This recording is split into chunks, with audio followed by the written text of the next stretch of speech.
বাঁধতে পারি, চলে পানি, আমার রুহুটা চায়, আমার নাফসটা খেতে চায়, আমি খেতে পারি, পান করতে পারি। বিবাহিতরা দিনের স্ত্রীর সাথে মেলামেশা করতে পারে, কিন্তু রমাদানে দিনের বেলা খেতে মনে চায় কিন্তু আমরা খাই। আমার প্রবৃত্তি খেতে চায় কিন্তু প্রবৃত্তির কথা আমরা শুনি, কথা হয় না। রমজানে খেতে চাইলে আমরা খাই, তৃষ্ণায় গলা ফেটে যায়, গলার ছাতি ফেটে যায়, এক ঢোক পানি কে দিনের বেলা স্ত্রীর সাথে কি মেলামেশায় যায় না।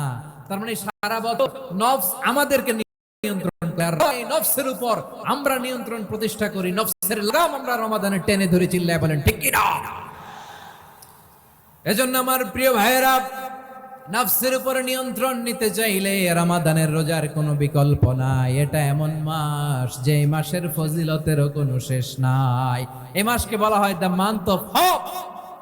এটা আশা জাগানিয়া মাস। রমজানের কথা শুনলেই আশা জাগে না হৃদয়ে?